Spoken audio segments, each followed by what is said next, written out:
And greetings.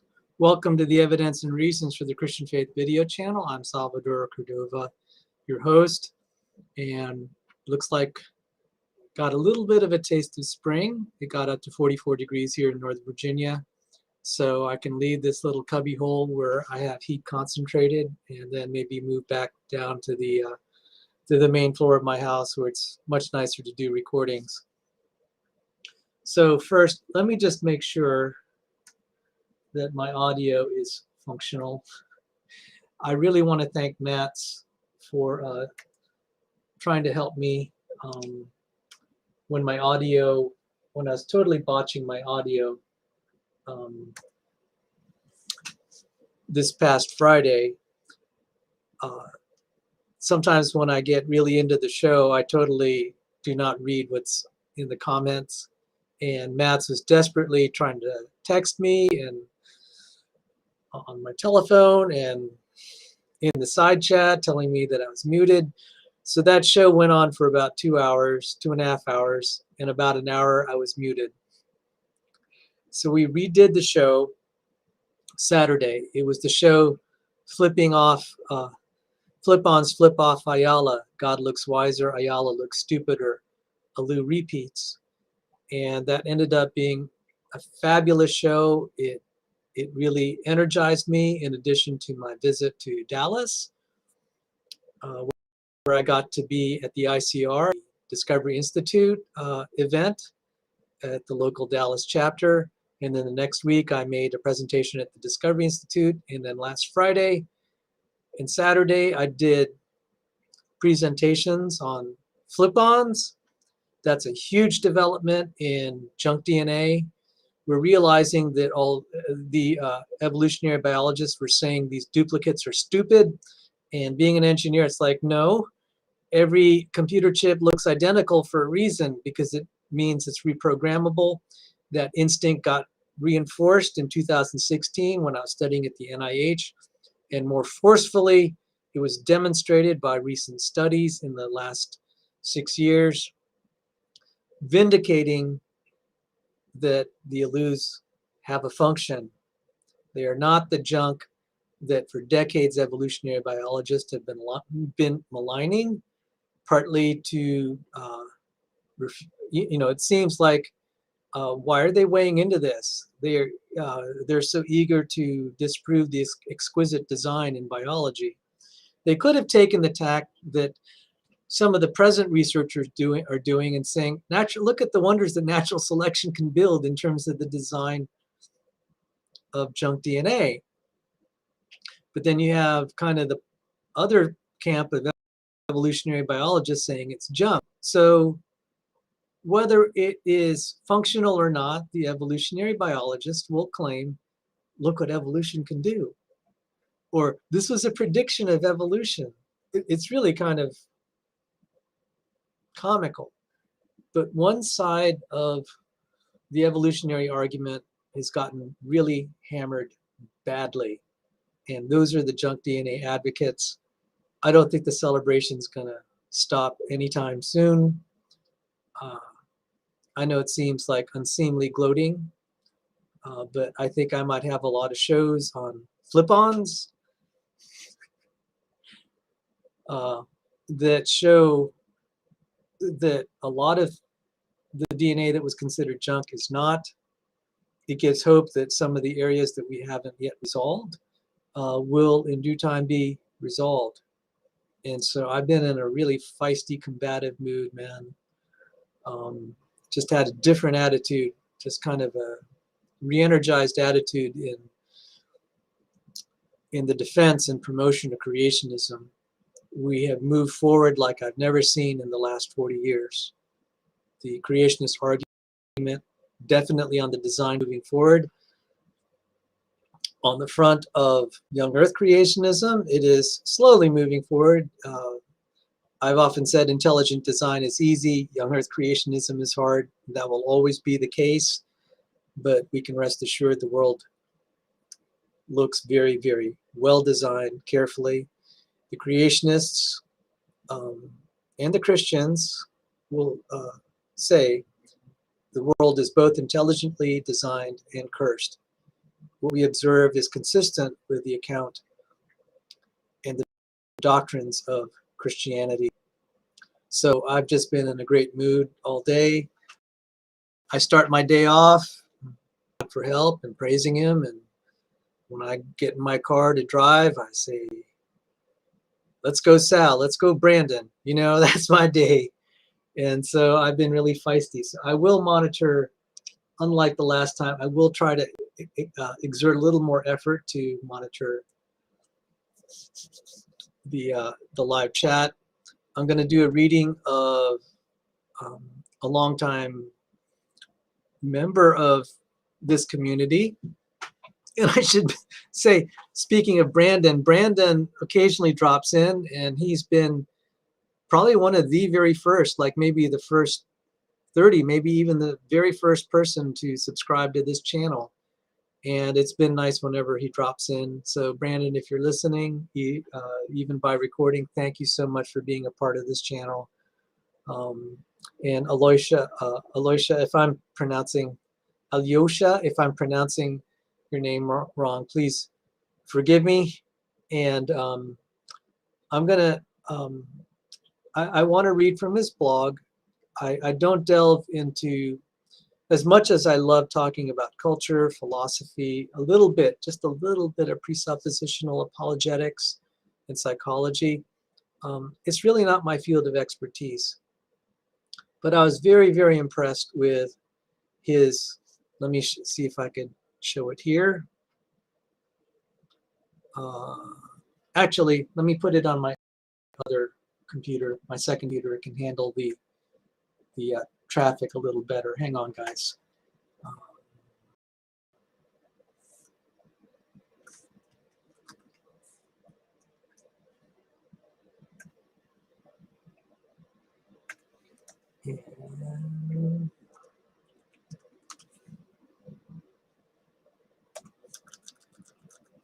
And this is in permafrost.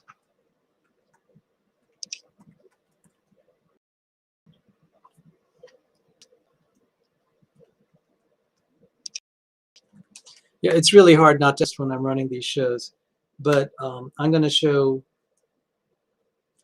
just in case people are curious, I profess the evangelical reformed version of the Christian faith. I'm not strictly reformed. I had Presbyterian roots. I no longer self-identify as a Calvinist. I identify as a Bibleist. So if it's in the Bible, that's what I believe, or will try to believe. It's a matter of trying to understand what's there. And so I'd really try to stay out of deep theological debates here. They never lead. They lead to a lot of contention. Whereas science, when you can make measurements and experiments and the outcomes are not subject to too much disputation, the argument ends. So if we say such and such weighs something, and there are many independent observations, it's like there's not going to be any more dispute about the facts. And that's one reason I tend to focus on the science. It's nerdy on this channel. There's a lot. This is probably, I try to keep, it helps keep, doing that helps keep this channel kind of in a mostly a low drama state. So with that, let me try to bring up, some of you people know that I really like Jordan Peterson, and Alyosha had a very nice article, and let me try to share it here. And by the way, Zen Calvinism, I really don't know the meaning of that. I Googled it. It was kind of like kind of a peaceful state of just trusting God or something. It was really a cute phrase. So I'll be talking theology tonight at all. That's just the name assigned to the blog. So I'm gonna, I didn't put the URL in the video description. I will put it later because I didn't want people reading the blog until I read it. So I would like to honor Alyosha for being a part of this community by reading some of his work, which I was very impressed with. So let me try to share it here now. And I will try to monitor the comments in case we have a audio disaster like last week. Let me increase my volume. So Alyosha, hey, greetings. The guest of honor is here. I'm in trouble now.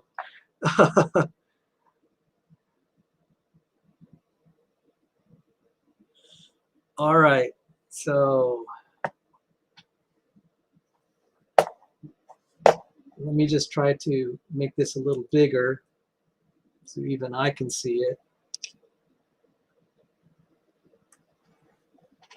There. So guys, let me know if the audio doesn't come through. Peterson, February 15, 2018, by Alyosha. In an exchange with a student in the early 1950s, Dartmouth sociologist Eugene Rosenstock-Huessy remarked, "Religion is dead, murdered by the theologians." A Christian news site just ran a short piece about Jordan Peterson, essentially troubled that Peterson is unclear about his stance on the divinity of Christ. Peterson's elucidations on the bones or archetypes of Scripture, scientific observations that genders and the human condition may in fact be an irreducible dialectical state of being, and general Christ-like approach to reality have left some Christians grateful for the breath of fresh air, and others troubled and strident that Peterson is not doctrinally sound.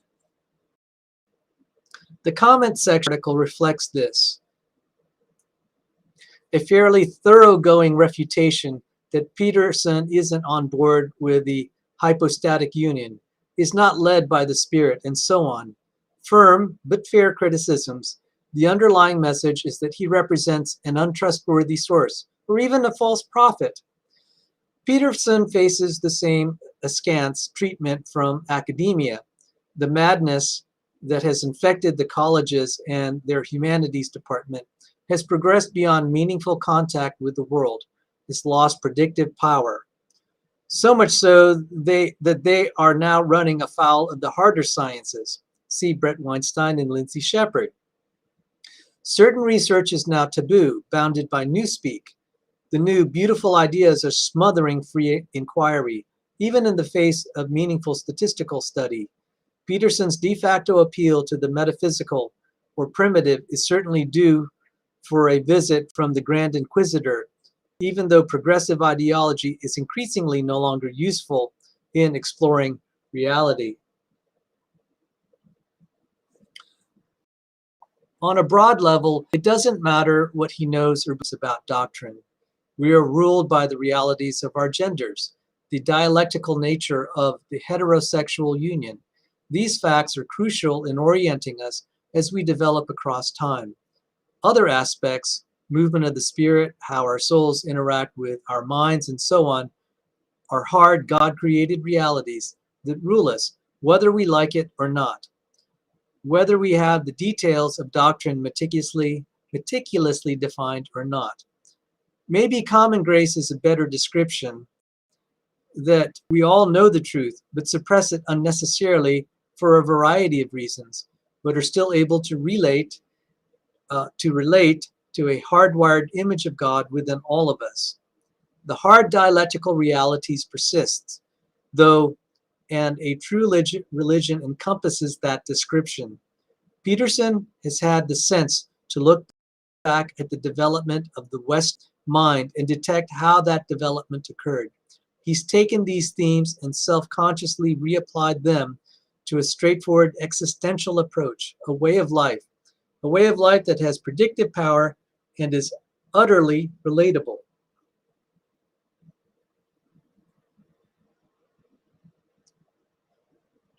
It has to be unnerving for Christians in America to hear what he has to say.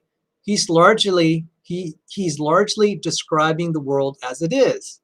And they know that instinctively, along with millions of others, but he is arriving at his conclusions in a way that is completely obscured by decades of abstracted doctrine and an almost Gnostic approach to Christianity. The church in the West has become impotent in its approach to weekday life, confused in how to engage the culture. Men are bailing out of the worship services. People are confused. And what has fallen out of this equation is a slide into legalism for some, and abstraction or spiritual obscurantism for others. The church in the West is guilty of becoming lost in doctrinal disputes, splitting denominations over the subtleties of imputation. Other branches are held together by offering a simple shared spiritual epiphany every Sunday. Others have reduced the gospel message to an abstraction. Darrell Bock's and Russell Moore's last articles are example of this. Vague admonitions to a general level of gospelness, but nothing that is relatable in an existential, rubber meets the road sort of way. You cannot abstract time and space. The Greeks tried this, and it destroyed them.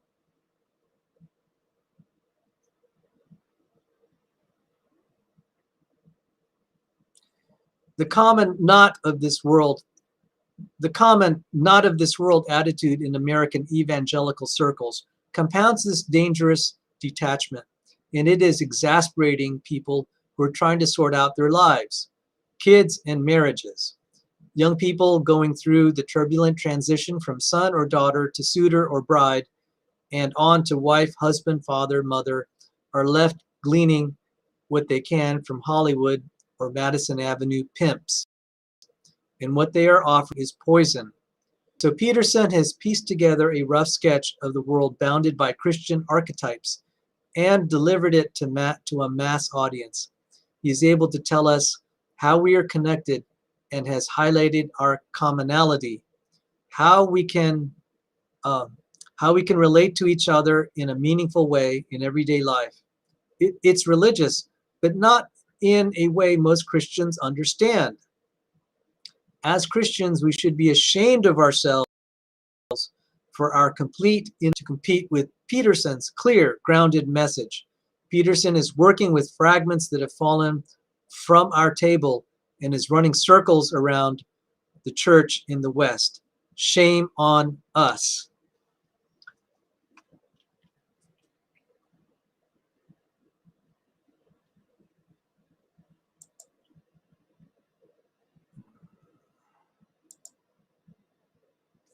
This was a very I could read this like twice or three times and still get something out of it. The first time I read it was good. Reading it here again, it resonates. I hung on every word because it really described my perception of the problems in the church. I'll give you a concrete example. Many of you know that I was recently threatened with arrest in jail at McLean Bible Church. Also because I was going in there trying to establish that there could be financial fraud going on there. And I was doing that by simply photographing the density of congregants and counting the number of people. And it didn't line up with the revenues. A beautiful Christian young mother was kind of doing the same thing, investigating other things. She is raising hard questions. She got threatened with arrest, armed security. She was confronted by armed security of the church, and the church also recruited Fairfax County Police. They brought her to trial, but thank God the judge dismissed the charges. I guess he thought it was too outrageous. And by the way, greetings, Brother Tony, Duke Ellington, Matt, and I'm sorry if I missed anyone.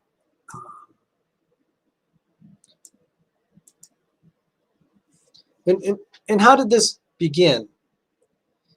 While Peterson, over the last several years, was fighting the changing of language, the forcing of pronouns. He was fighting against this Black Lives Matter movement. McLean Bible's church leadership decided to shut down the church because of the COVID lockdown, but at the same time encourage people to go out and protest in crowded streets for Black Lives Matter. And we know that movement, rightly so, has a reputation of really representing not Black Lives Matter, but burning, looting, and murdering. A movement that kills blacks, destroys their neighborhoods, loots their businesses, is not helping the black community. I was very heartbroken to hear about black individuals that were trying to defend businesses from being torched in this insane rioting, getting murdered. This is not good. There has been racism in the United States, but to blame the sins of people in the past and project it onto people in the present when they are absolutely not deserving. What do I mean? Let's say you're European and you come to the United States and you're at McLean Bible Church, and then you hear the black pastor just trying to dump guilt on you because you're white. That's not right. And yet, so that part of Alyosha's essay was spot on. It was irrelevant. Peterson did a better job. He showed the courage. I saw this picture of Jordan Peterson, this video where he was at McMaster University. He was trying to speak. And the woke students who were inflamed with Twitter, came out in force and were just making noise and heckling, and he couldn't talk. Shut down his talk, but he didn't flinch. He just calmly kept trying to talk. He went outside, and these guys started continuing on, and the police had to protect him. He showed courage. I have never seen, there have been very few pastors like high-profile evangelical pastors willing to do that, get on campus, risk their personal safety even, and engage difficult topics. They want, like it seems, some of these big evangelical leaders are more interested in getting larger numbers of congregants in their churches than they are speaking the truth, trying to correct problems in culture. So rather than calling out all the looting and burning of the cities, they talk about other things and talk about supposed racial injustice now. There has been a lot in the past, and we're still suffering effects from it. But some of the things that they're suggesting, even from these pastors, like white guilt, just doesn't make sense. And you could say I'm not white. I find that offensive. And Peterson was right to call that. He was also right to call out the problem of forced pronouns, not just because of the gender issues, but the idea that you can redefine words and therefore destroy meaning and therefore destroy the communication of truth. He stood out against that. That was commendable. And he's also a very good psychologist. Earlier today, I highlighted Peterson's dialogue with Abigail Shearer that talked about the incredible rise of apparent transgenderism in female populations. I mean, it's been like a growth of like 4,000%. And Shearer pointed out that anorexics You don't, if you're treating anorexics in a hospital, you don't want them to be in contact with other anorexics. There is something about that social bonding that can reinforce really bad and harmful behaviors. So the situation is, an anorexic will look at herself in the mirror and say, I'm fat, when she's not. If she meets another anorexic, that's going to reinforce that perception. And this is a phenomenon that for certain things, females are extremely vulnerable. She was saying that there have been studies that have shown that the way, I guess, especially young females,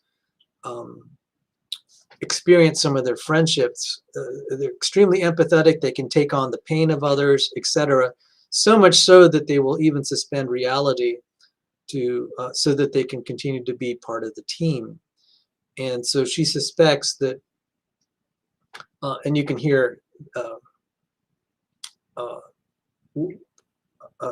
the video clip that I put, that what we're seeing in society are these psychic epidemics where harmful behaviors propagate especially fast in the era of social media. And these are things that need to be engaged in the church, and they're not. Jordan Peterson has fought socialism and communism and tried to talk about the horrors of intersectionality and all this trying to equalize outcomes. And he argues it not from Christian first principles, but just empirical facts in his area of psychology. And it's been horrifying to see this socialism and this socialistic sympathies invading the church, and it's tearing it apart, and it's not good.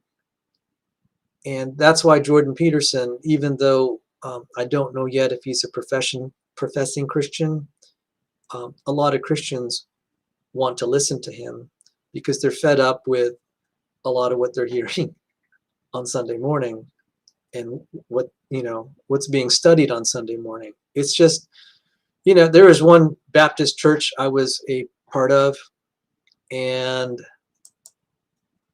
every morning they were just, for like 12 weeks, they said, you got to go out there and preach the gospel. And they go through all the scripture passages that said, you got to be preaching and evangelizing. It's just sickening for 12 weeks. I mean, you'd think if they're telling you to preach the gospel, you'd actually teach what the gospel means to your life. And they weren't doing that. It just was not, it was not, it just wasn't hitting home. Whereas when you hear Jordan Peterson's message, he'll say, life is suffering. Life is tragic. And you have to take on responsibility. For men, you got to clean your room. If you're trying to change the world, first thing you got to do is try to show that you can take care of your own things and your own life before you try to fix someone else. And we see all these young people out trying to tell the world how to fix itself. They can't even run their own lives. They can't even support themselves. And that's what I tended to see in some of these evangelical churches. They're telling these people to go out there and proclaim the gospel and tell people how to live their lives. Well, they would be listened to more, I think. The message would be received better if they were living their lives being a little bit more together. I mean, this is like common sense. And that's why Jordan Peterson resonates. In any case, I'm not going to go long. I'm trying to keep some of my streams a little shorter. Some of them. I'm going to have some long streams that are, especially when we get into technical stuff. But I just wanted to really share that this essay, let me bring it up again, on Alyosha's blog. I'm going to put it now in the, I just didn't put it in earlier because I didn't want to have a spoiler. But now that I've read it, I hope you will visit. So shortly after I put this, I'm going to put this the URL in the video description, and I invite other people to read some of the articles there. And if there is a big demand, I'll cover some more articles like that. I think, and since Matt is here, he really likes Mike Jean as I do, and so I might cover some things of Mike Jean. And by the way, Alyosha, your writing style is just incredible. Your vocabulary and the way you phrase things, it's just really pleasant to read, and it lifted up my soul. So that's why I wanted to give us one of the reasons I wanted to give a special thumbs up to your blog. I hope more people are blessed to read your blog. So with that, thank you all for joining me tonight. And yes, this is kind of a record for me to finish in 32 minutes versus my usually 2.5 hour, 4 hour monologues. Take care and God bless you. And hopefully I'll see you all again soon. Have a good night.